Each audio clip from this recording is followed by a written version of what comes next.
If you're someone like me who's had the Yamaha Sea Scooter break on you, then you'll know that's impossible to find anything online on how to take one of these apart. I'm here to show you how you're actually supposed to take these apart without destroying everything like I did. This guide is for all the RDS series, all the way from 200, which is this model, all the way up to 350. The reason for this is all of these are rather the same, unlike this model, which is completely different in terms of design. These all have roughly the same thing. Now, the first thing you should do if you're trying to take one of these apart is number one, don't cut it in half. This is, for obvious reasons, an absolutely terrible idea. Now, first things first, when disassembling it, remove your battery cover.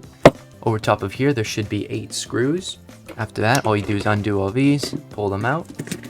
And inside, we've got multiple things. I've drilled out a couple holes out of frustration when trying to open them up. And the reason why I couldn't get this open and decide to cut in half is underneath these rubber seals, way in the bottom here. They blend in almost perfectly from my eyesight at first, are hidden screws hidden underneath them. These were not visible to me until I already had this split in half and I realized my mistake. All you do now is just reach in, just poke a hole straight into it, and pop it out.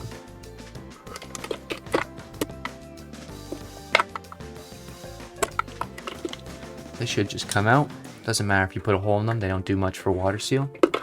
There are 2 in the back, right by that little check mark, and then 3 around the outside perimeter. After all 3 have been removed, you're able to just lift out the top. I've already made a bit of a mess with the inside here, so I have a little slit I need to press in. Then it pops right out. On the inside of here, there should be a separate board. This board should be around here, somewhere, one of the sides. My problem with this, which caused it to break, is looking on the inside, you'll notice that it's all rusted out. Multiple parts have broken from this as this thing flooded. There has never been water from me opening it up and flooding it or anything. This just naturally leaked in from the poor sealing of it. Unless you're someone who's able to repair one of these, I suggest just tossing it. What I did is after jumping, well, this has already been tested and broken again, just sending straight from the wires. I did positive from the battery to the motor, and then negative to the switch I installed right up top where the handles are. It's just a simple 12 volt 15 amp backlight switch. I did have backlighting on just because it's kind of cool, but it did break pretty soon. After you put the switch in, you're gonna want to use a lot of silicone. I used a caulk gun filled with silicone and used up a quarter of a tube, I'd like to say. This was also partially because of the amount of epoxy I used, and along with silicone, plenty of silicone, to coat everything I messed up. If you want to install your switch, give this thing a bit of second life. What I did was got a step drill bit and just drilled it out to around the size of the hole needed for the switch. After I put the switch in, just fed it in, filled it up with silicone, and found out it still leaked.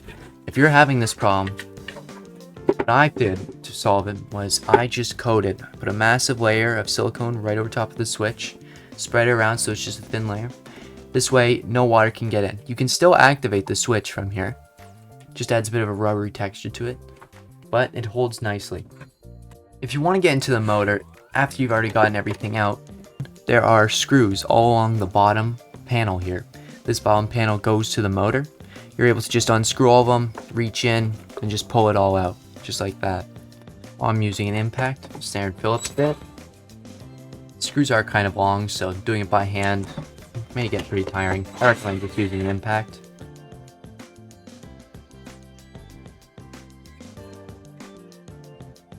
Now yours should just pop freely up. I know the first time I took it off without any epoxy, it just popped right out. The epoxy might be holding this down.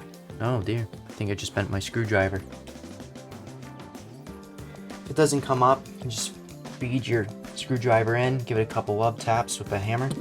It should pop right out. Here's ours now coming out. And look at that. Wow, it's still full of water. Now that I've completely soaked my workbench, and take out the motor. Alright. Forgot to take out the back cover. We need a longer bit. Impact makes short work of this, as long as you have a long bit. Pops right off. Now you can get your socket in here. Got a 10mm socket. And perfect. Now, there's a small pin in here you're going to want to be careful of if you're removing.